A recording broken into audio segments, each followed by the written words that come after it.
And welcome to the Talon Outdoor Show. I'm Charlie. I'm JD. I'm Fred. I'm Captain Paul Tire. And I'm Grant. All right. Rather stuffy No, today. You sound sick. Stuffy. I sound terrible, huh? If you get me sick during my weekend without much soccer tournament going on, I'm going to come find you. Give him a I mask. told you I feel better. Okay. I know I don't better. sound it, Okay. but I feel better. Yeah, that's because you're over here drinking that moonshine or whatever. Yeah, That's a cold remedy, and y'all don't it's a talk about it. It's a formulation. It's a recipe. It looks If pretty. you remember the Waltons. It looks pretty serious. That is a formulation. Speaking of formulations, yes. Yeah, Hey, JD, let's tell go right that in. story. So a buddy of ours is repping a new for a new chemical company. He's a medical supply rep. Anyway, he witnessed this amazing product at his buddy, who is a big time peanut farmer. I've been dove hunting on their place up there in Georgia, and this guy, they farm thousands and thousands of acres of peanuts, and you have to keep. We're just going to tell where we got it from. Oh, So they okay. can go get it. So anyway, we found a wonderful new gun cleaner. You want me to get away from this? Yeah. Finish the story. All right, I we don't found want somebody this. to be able to duplicate it. We found this. We found this stuff. It's a biodegradable, non-toxic, non-carcinogenic, food grade degreaser, NSF certified. and all that stuff. And we have figured out that it is the most awesome gun cleaner. If you need to really deep clean a gun and get all the grime is and like stuff, detergent? carbon is a detergent. Like Dawn. No.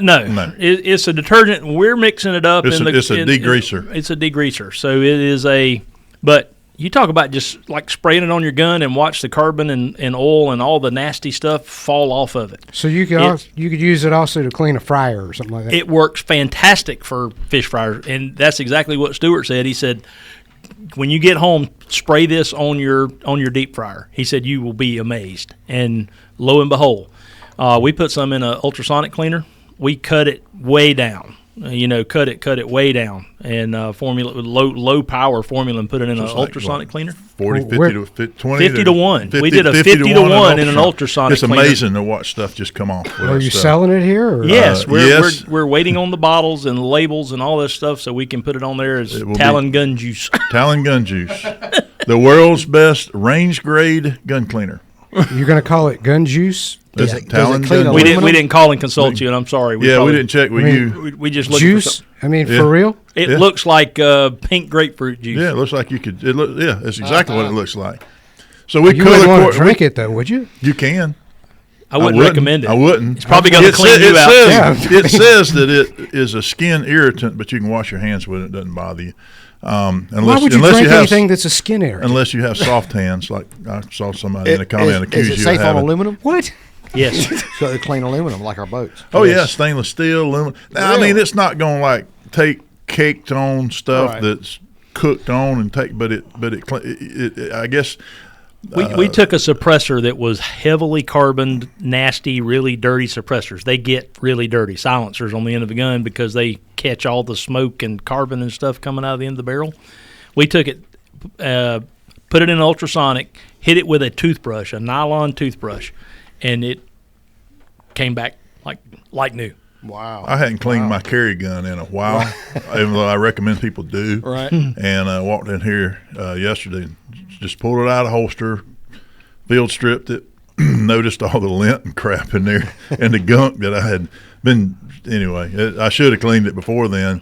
And I field stripped it, sprayed that stuff on there, rinsed it off under some water. I did take a toothbrush and rub it a couple places on there, and I blew it off with air. Actually, field stripped it a little bit more to manually blow the water out because the air hose just broke. But I let it air dry, and it almost felt like it had a coating on it. It has a rust inhibitor built into it. Yeah, so you don't have to worry about flash rusting. If you degrease bare steel, and if you let it sit there in humid environments and heat, it will flash rust. You'll get a light coat of rust on it. But this leaves a very small film of something on it that keeps it from flash rusting.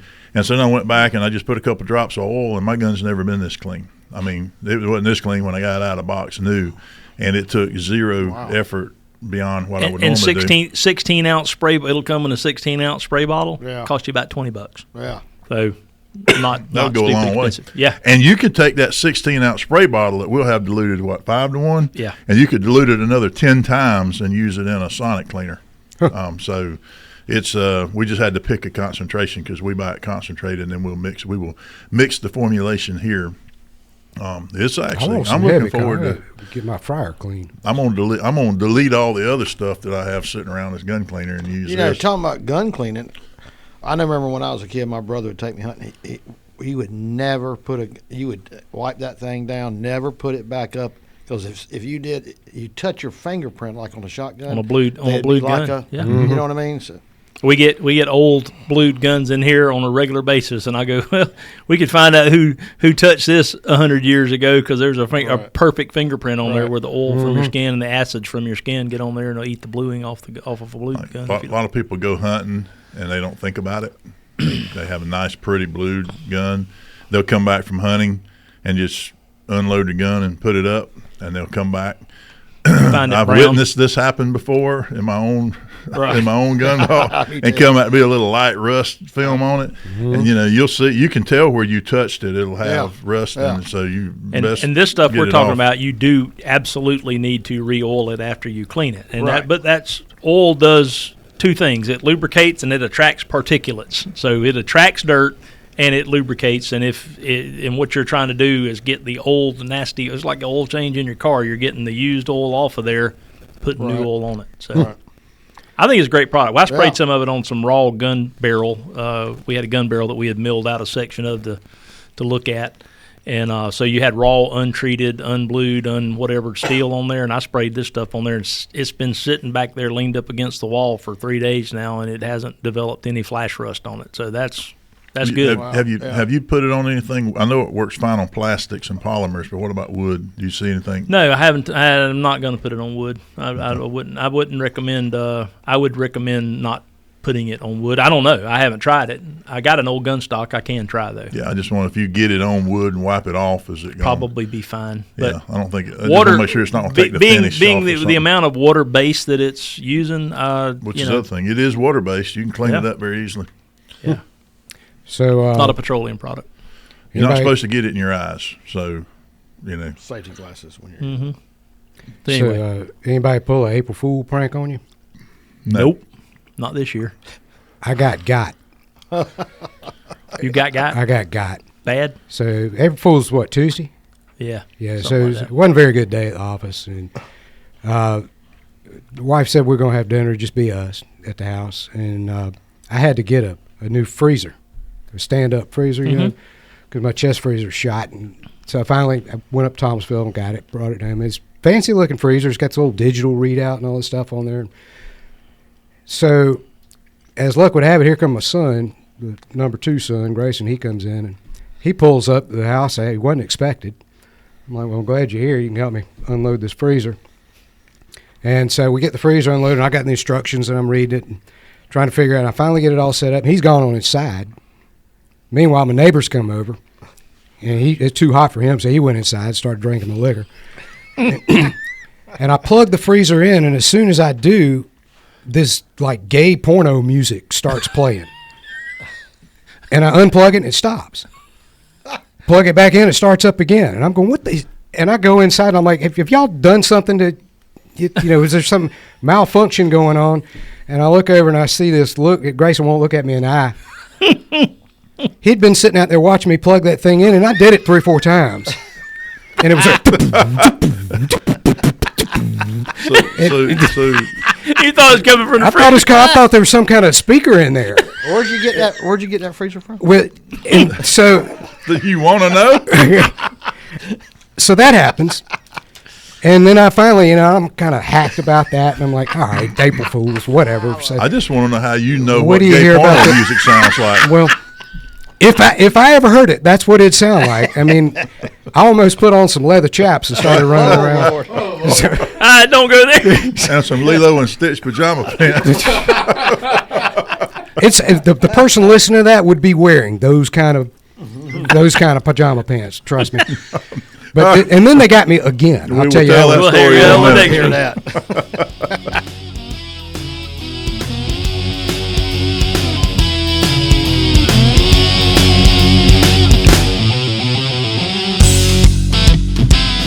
back. So when we parted, Yes, they'd already pranked me with the music, the freaky music out playing in that I thought was coming out of my refrigerator or my freezer. So I had a bunch of stuff to do. I finally get and I'm out messing around outside. My wife comes out and says, "Look, I need to talk to you." I'm like, uh-oh. I'm busy. Can I we? don't respond well to that. I mean, can we? We need to We talk. need to talk. Nope. I got Where somewhere we to going? Go. I got somewhere to go. How much is this going to cost? Can we wait on this? I'm out here. I've got to get this stuff done before the sun goes down. So no, come inside. I'm like, all right. So I go inside, and there's a big pile of stuff at the bottom of the stairs, and I don't recognize it. I don't know where it's come from. Uh-oh. Somebody moving out or somebody moving in. And then I see my youngest son, who has recently moved out of the house, and coming out of the upstairs bedroom, and followed is his girlfriend coming out of the bedroom. And I'm like, what?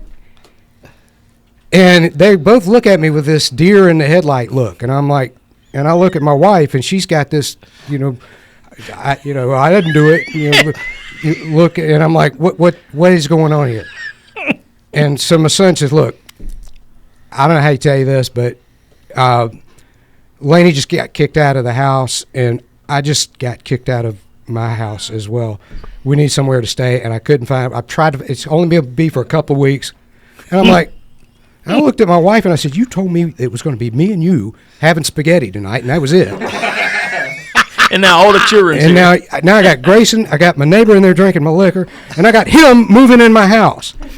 What in the is going? And so I just start going off on her, and I finally just throw my stuff down. I walk outside. She follows me, and I go off on her again. And I'm losing it at this point. And finally, my son comes out and says, "You really shouldn't argue with your wife on April Fool's Day." And I'm like, "You son of a." But now they know how you really feel. And his girlfriend's like, "I never knew your dad would be triggered like that." The only thing would have been better if they'd have been wearing pajama pants. So somebody picked on you. You said something. You went off on the last show about Lilo and Stitch pajamas in public, and somebody watched the show and went off on you for wearing a Lilo and Stitch shirt. While you were talking about Lilo and Stitch pajamas. You had a Hawaiian Flair shirt until I saw it. That shirt cost more than my house. So, you didn't say how much the Lilo and Stitch pajama pants cost. So they got them at Walmart on sale, 2 for $5. Okay.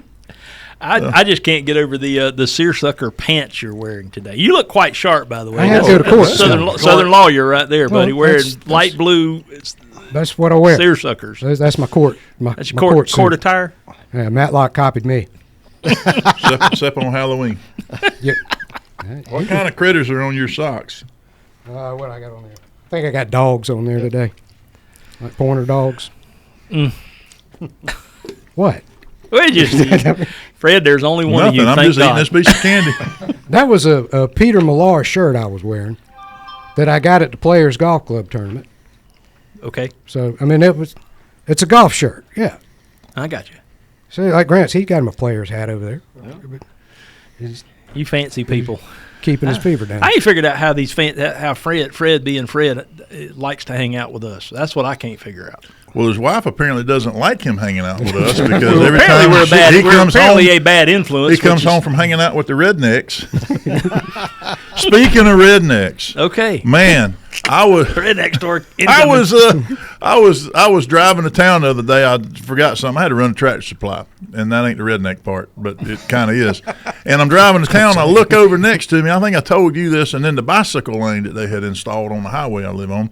I see two bicycles back to back, and the front bicycle would go a little to the right, and the other one was right behind him. I'd go to the left, and he was right behind him. Of course, I'm always watching to make sure you're not swerving too much drunk in Jackson County on a bicycle because they will run in front of you, and then you'll kill them. And so I was following each other, and I said, man, they're going exact same speed, and they were maintaining the exact same distance apart. And as they're going up the hill, they ain't pedaling.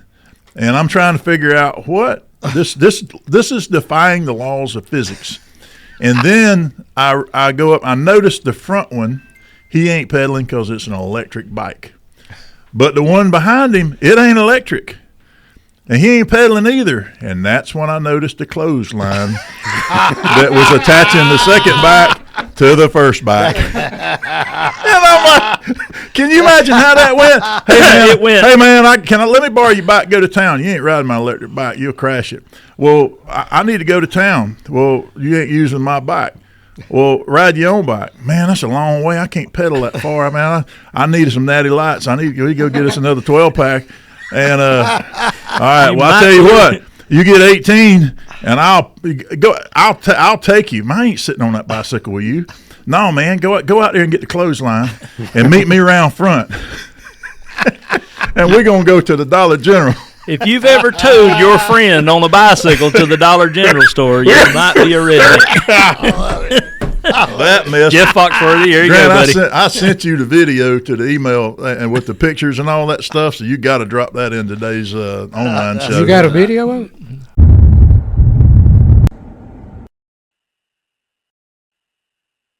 Well, yes. My apologies up front to Mr. Foxworthy for stealing his punchline, but yeah, you might be a redneck. I think we're qualified to determine if you might be a redneck. I'm pretty sure we know if you're redneck or not. Well, I've got an e-bike. I think we'll come up with a new one. You might be white trash if. And I think I'm going to get some clothesline on the way home. So Hey, honey, guess what we're going to do this weekend? Well, it didn't beat the time I was going to town. I look up there and I see the 4-wheeler coming from town back towards Dry Creek, and I look and he's sideways. You know, if you ride a 4-wheeler, you goose it and the back end will break loose and you'll get sideways. But he was driving down the side of the road sideways, and then I realized that something around his tires is just slinging, flopping, and I'm going, man, is he like spinning?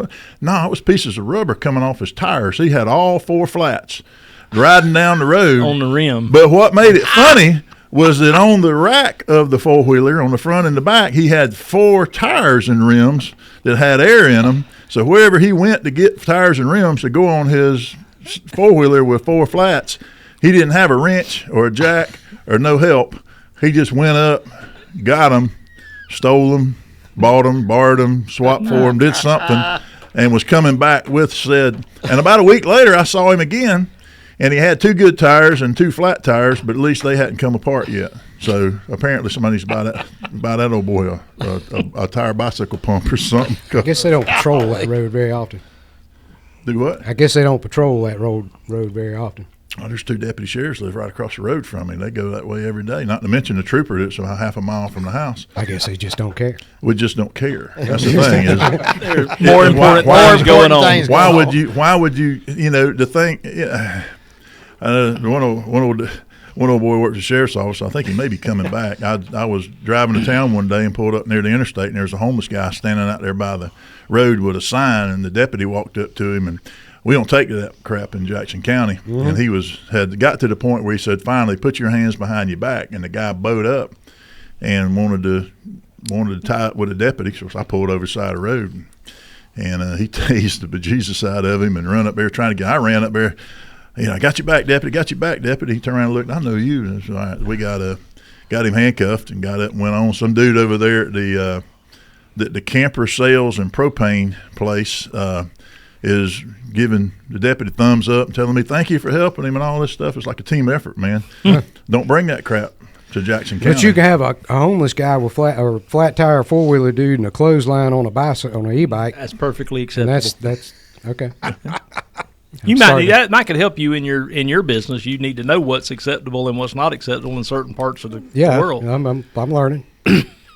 Yeah, Dad was asking me earlier today. I dropped by and saw him after court. And he's asking about all these turkeys and goats and everything else that Charlie's got going on in his house. I got cows now.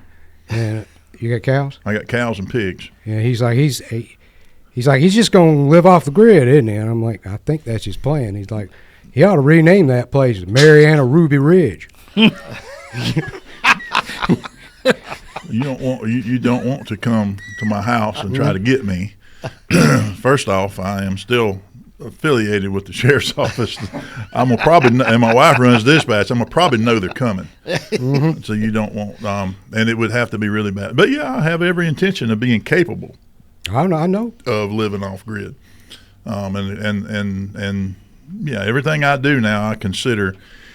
If the world ended and I couldn't get fuel and I couldn't get propane, and if I couldn't get this, couldn't go to town and get this and this and this, how does everything interrelate with everything else, and how would I be able to do that with me and my closest neighbors down there? Got your garden tools yet? My what? Have you stocked up on your garden tools? I got some stuff sitting around.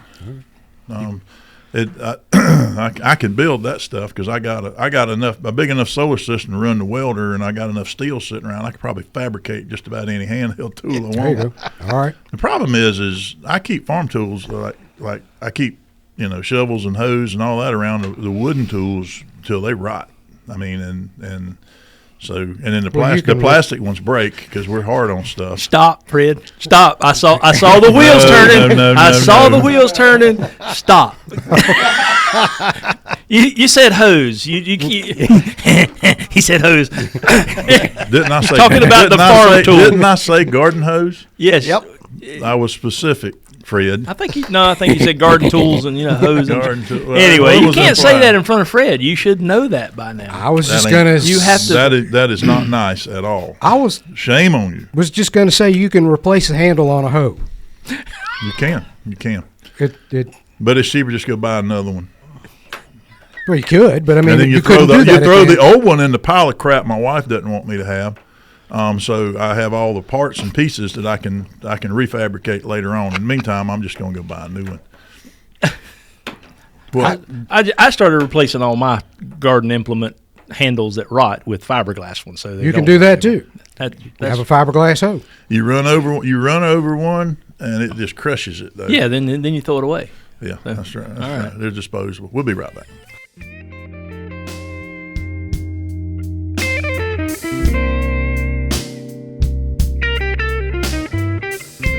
And we're back.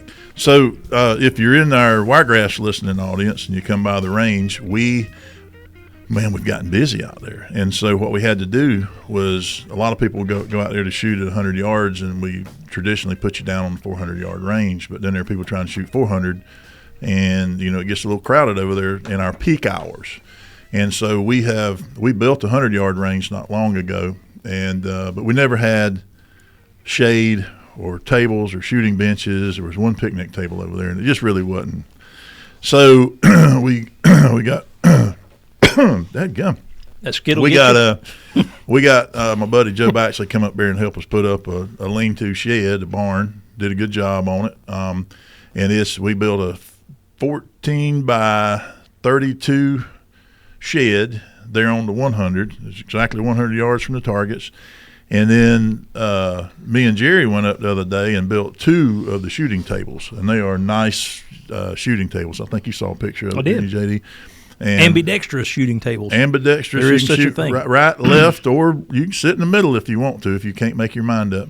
And but they're rock solid, anchored in the ground. They don't shake. We got 4 more stations to build there to shoot at, but right now the 100-yard range is back open again, and you now have shade and shelter, and so you can shoot in the rain or whatever you want to do. Now, the only caveat on that range is sometimes it gets a little muddy down there at the far end, and if it's raining, it won't be busy at the range, so you can go back to the 400 and shoot. So anyway, we are investing in making sure that our clients are happy, and business is good up there. Keeping in mind, we are now a Glock stocking dealer in Dothan. And we have more firearms for sale. We've got some AR-15s in the shop now. We've come a long way up there. We're starting to, and we have gun safes, and we have some attire. We just did a new shirt order. The shirts that JD and I are wearing right now, we just ordered some more of them in some different colors with the Talon logo. And all the stuff we have up there from targets, and we're doing more training up there. I mean, we're really taking our model that we use here in Midway and taking it to the Dothan and Wiregrass area.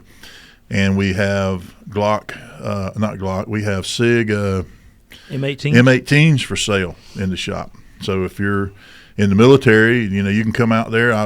We were working the other day, and I could hear a bunch of military folks just having a good old time on the qualification course that we have set up, which mimics the handgun qualification course for the Army, for the Novacell Rucker people. up there practicing. They rent the M18s, which we now have a handful of them for sale up there. So if you're in the market, you know, the newest iteration of said gun. Yep. There. So anyway, there's a lot of stuff going on. Matches are getting bigger and bigger up there. So if you're and actually I was talking to Drew Coleman the other day, who runs all the shooting matches, and they were wanting to put together. He and Jerry and the rest of them are trying to put together some competition shooting classes, so that they can, you know, people can come in there and learn. We do that here, or we don't, but some people do on, you know, our group here.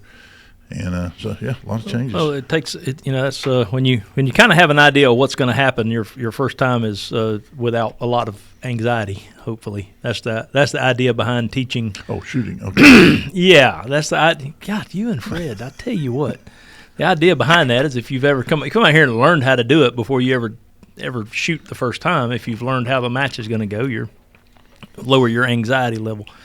You know. Yeah. Grant, what am I going to do with these guys? You know, I'm trying to be a good, trying to be good and wholesome and all this stuff, and I keep getting drugged back into the depths. I didn't say a word. You could ignore my smart butt comments. There's a reason I'm a smart butt. It's not my fault. It's a Johnson's fault. Not me. It's a longer story than we got in the next 10 seconds, but. I know you got. You got some Johnson in your lineage, is what you're saying. Yes. No. I thought you was kin to some Johnsons. No, I don't think so. Okay. All right. Well, I thought you had a granddaddy or something named Johnson. Oh, his middle name was Johnson. Lee Johnson Strickland. Okay. Well, Johnson used to be up in the Carolinas. It was a name. It wasn't always just a last name. Sometimes it was, if you say so. To go down there and see Johnson. They go see John's old Johnson. Son. Yeah, there you go. Yeah, John's son. All right. Old Big Johnson. All right, be right back. And we're back.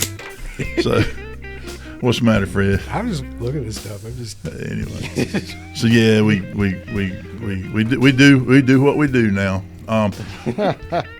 I didn't realize Joe Rogan was our age. I thought he was younger. Well, see, I looked him up. He looks younger because he's bald headed. Maybe somebody commented and said on one of these videos we put out that went viral that we're a bunch of old heads and boomers, and we're not boomers. We are Gen X. We're proudly. Gen X. We will beat you up. We know how to work the computer. So there's somebody said that's the reason you're the forgotten generation, and I'm like, I don't. Yeah, really, we're not the forgotten generation. We're you best want to leave them alone generation. Yeah, we're the don't mess with us. And here's the thing: is we're getting old enough now to where we're developing old man strength, and and the lack of caring right coming along. It's like life sentence is not all that long.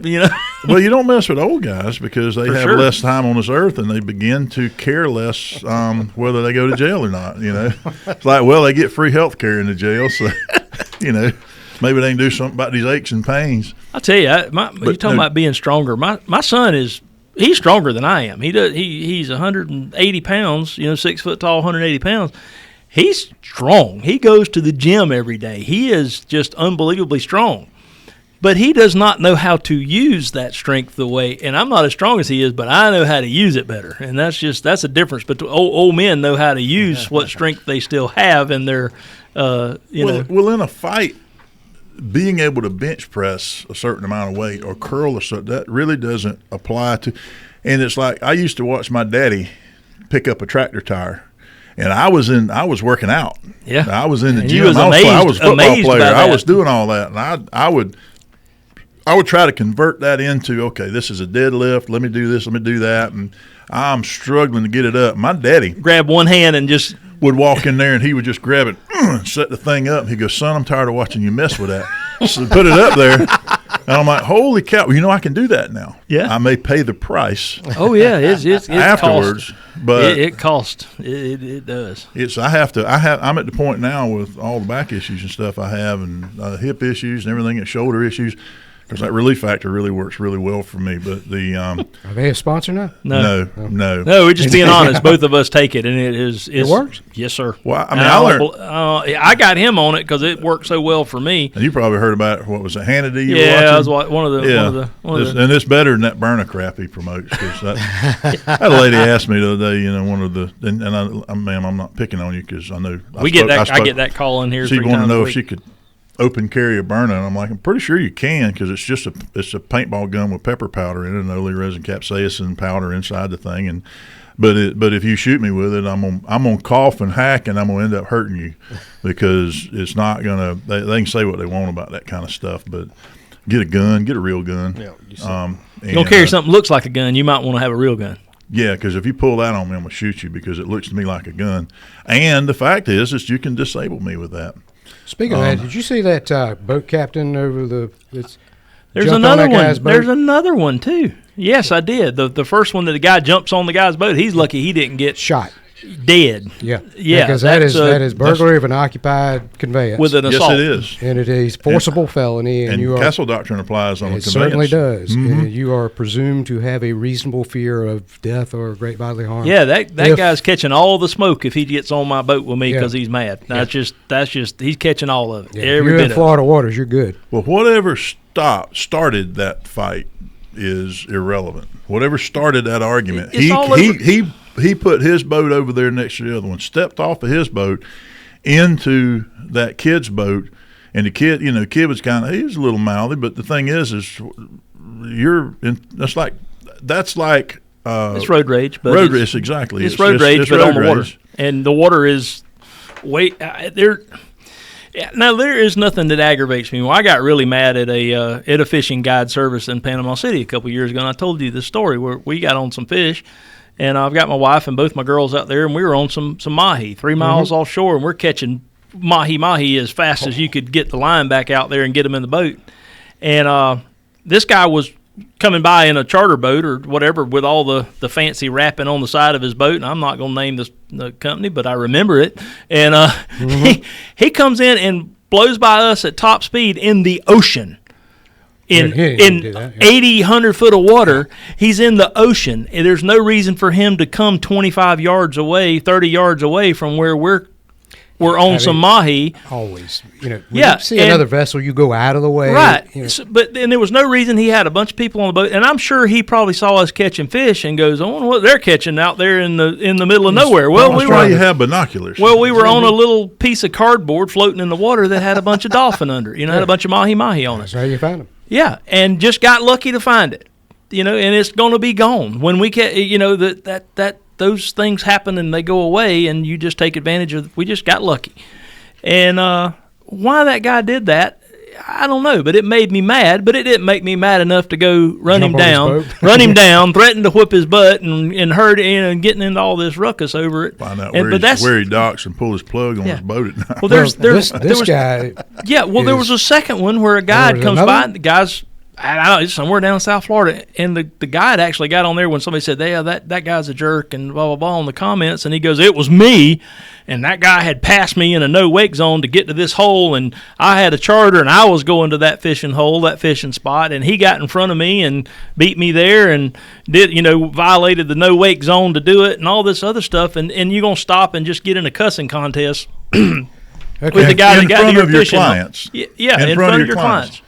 The guy that got on the other boat. If you look at that when you watch it, the charter captain's clients over there, and they're like, "Oh no, yeah." They're sitting there looking down at the floor, going, "Oh my God." He's videotaping us. Any of y'all know how to drive a boat in case there's too many fish. If I'd have been on when he jumped on the other kid's boat and they were over there and the kid rode off, if I'd have been on the charter boat, I think I'd have just got behind the wheel and said, "All right, which way back to the this GPS right here? Take us right back to the dock." You are a terrible guide if you have one fishing spot picked out for the day and you're paying somebody's paying you to take you fishing and you have one option. You're terrible at your job, because I guarantee you that guy said he was the best in the effing world. Yeah, multiple times. If you got to say that multiple times, you're probably not. Yeah. But I mean, that's a fishing guide sitting right there at the end of this table, and I guarantee you, when he leaves the bank in the morning, he's got more than one plan. if would the hope first so. plan don't work out. Absolutely. Captain Paul, I hope you have more than one plan. Do you have more than one plan? Yes, sir. Because if the crop ain't biting, we're bass fishing. If bass fishing ain't biting, we're shell crackers. If they ain't biting, we're praying. And that usually works out. It does. It does. You know- I've heard of up there on the lake this past week, someone fighting over shell cracker bed and got. I'm like, What? man, come I've heard on, of all. Oh yeah, buddy. They take shell cracker brim fishing beds serious. and brim beds and shell cracker beds will get folks wound up. Now, that ain't just started. You know, It's been around. All the reason you're seeing You're talking this about a stuff is public because lake. Phones, that stuff's been going on forever. They didn't post it. You know yeah, what I mean? It's been around exactly. forever. That's probably a lot of it is the You know what I social mean? media aspect of Yeah, all of that this. guy. Is we're finding out about it. He's not employed as a fishing guide anymore. I bet he probably lost his captain's license and probably went to jail. I'm guessing. I know they're investigating it, but I can't imagine him not getting a charge of some kind, even if it's Yeah. just a misdemeanor trespassing on that guy's Yeah, boat. it's gonna be a charge. But I'm here to tell you now. If that's my 16-year-old kid that I turned loose on the boat because we live on the water and I was a 15-year-old kid, 16-year-old kid that got let go in the boat anytime I wanted to go. And right. when I was Yeah. that age, it's just I I was did too. capable. My granddaddy knew I was capable of operating the boat and I was safe, and they were happy for me to go fishing. Buddy, I don't know what would have happened to somebody that done that to me as a kid when my parents found out. yeah, Somebody better be hiding because That's right. I know what my granddaddy That's would have right. done or what my dad would. I know what they would have done back in those days when men tend to handle things by themselves. Not saying that's right, but the law probably wouldn't have been called. Right. You know, Yeah. Right. and it's hard to believe that guy get. I mean, I yeah, read somewhere he's a combat injured veteran or something, and got PTS or maybe brain injury or something like that. But he whatever. just hate it for him, Yeah. but it doesn't excuse it. I'm sorry. He can't act like a Somali pirate and run over there and jump on somebody else's boat. Yeah, I mean, Hold them hostage. It may be a reason, but it shouldn't be an excuse. You know, that's just, yeah, no, there's no excuse for Then him. if that's the case, then that guy probably don't need to be walking around in public. He needs some anger management issues, control or classes or something. I bet he didn't get a tip from those clients that day neither. We'll be right back.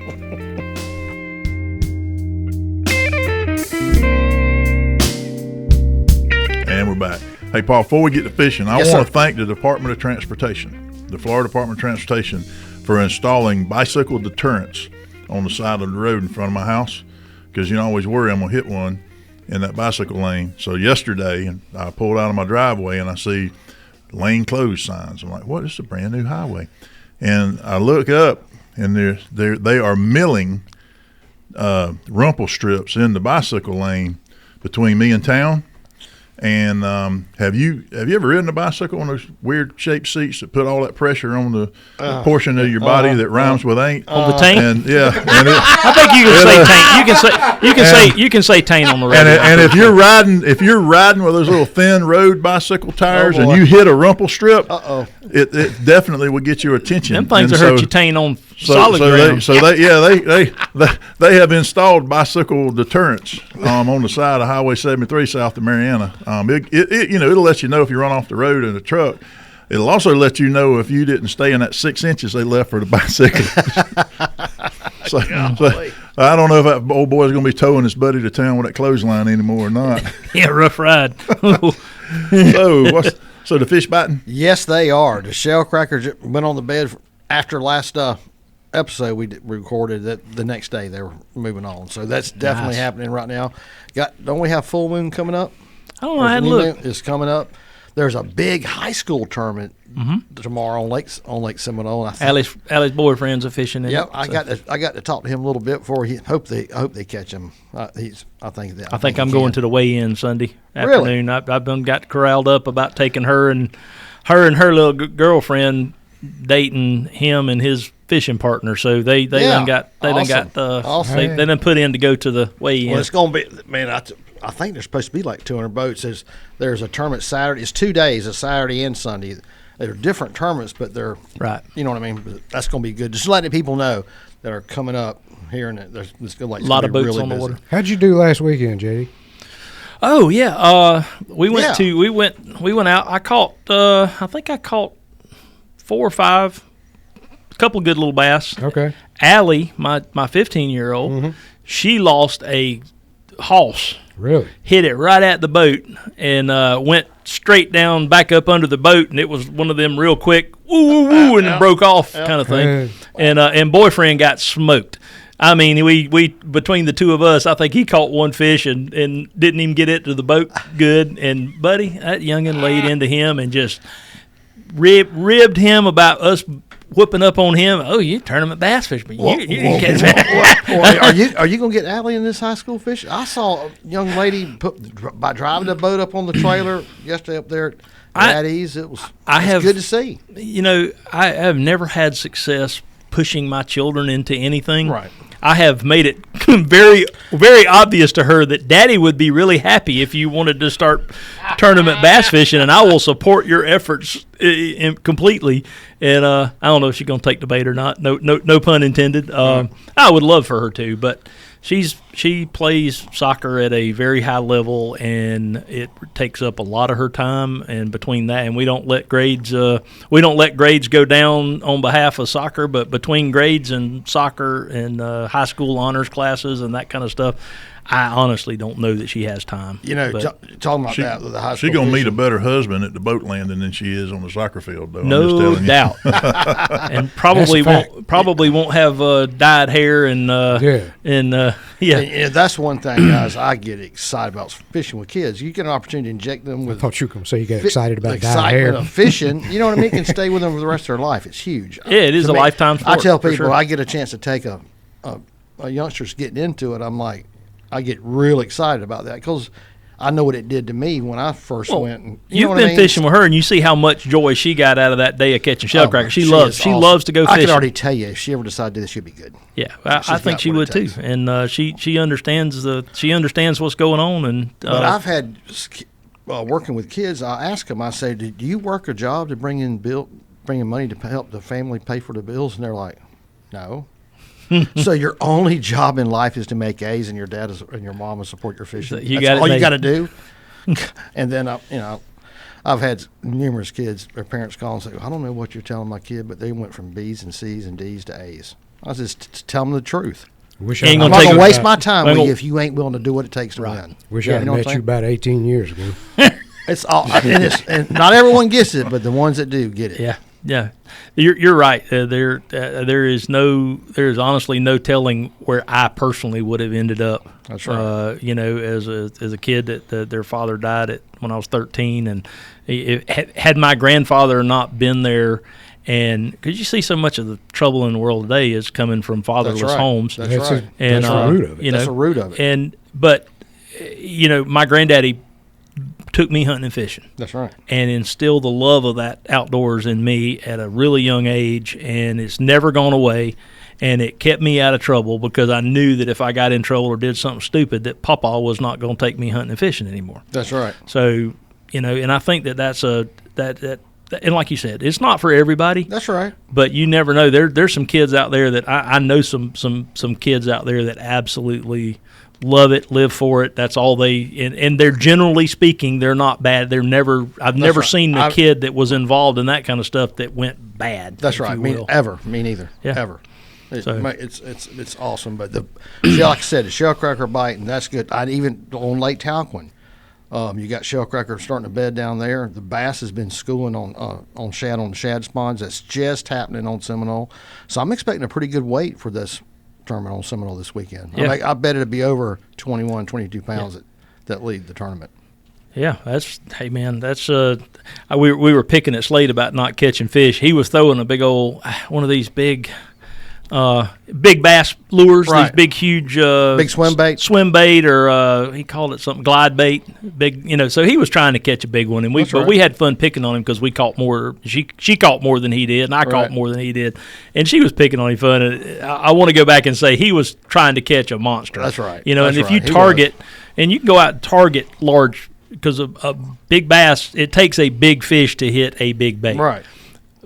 All fish will hit a little bait at some point in time. Right. You can catch large bass on little tiny 10-pounders lures. on a Cinco, a 5-inch Cinco, and a a fish that ain't as big as a worm. You know what I mean? Yeah, one of the ones I caught the other day on a speed worm was about the length of the speed worm. You know, about a 6-inch long fish. You know, but he's big enough to get it in his mouth. They're aggressive. They'll hit something the same size as they are. That's what you were fishing with, a speed worm? Yeah, that's one with a little propeller at the front of it. It's got a little flappy tail on there. That's right. So there's different ways to fish them. She was just throwing them out there and reeling them back. That's right. I was swimming it off the bottom because the water's still a little cool and That's right. you know not moving it quite as fast. So I caught more than she did. The technique I was using with the same exact bait. Okay. Right. So What size weight do you have on it, JD?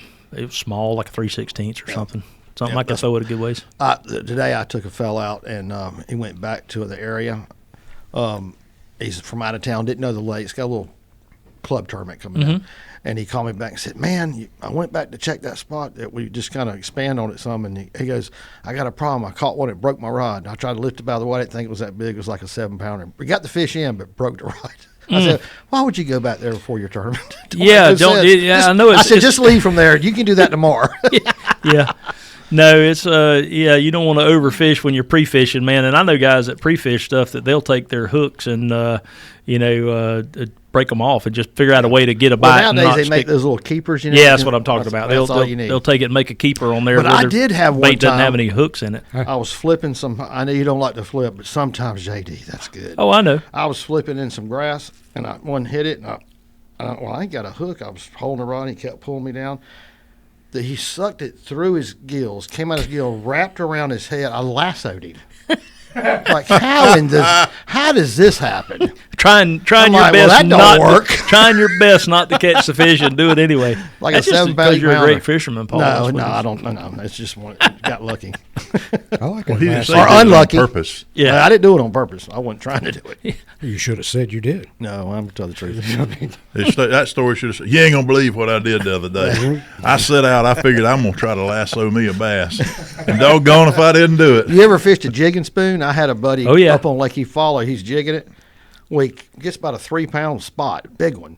And he wrapped around his neck and hooked the line back on the spoon and lassoed him. He said, buddy, that's how good I am. I said, yeah, you are.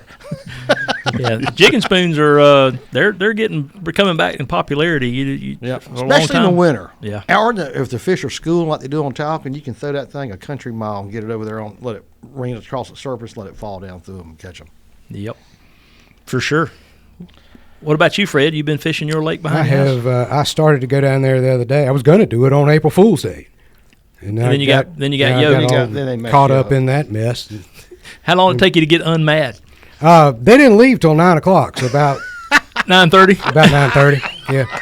I knew something had happened funny when we started getting text messages about, I got some content for the show. The next night I caught a snake, took a picture of it, sent it to my wife, and said, "Guess what? Guess where I'm putting this?" And she's like, "Where?" And I said, "I'm not saying."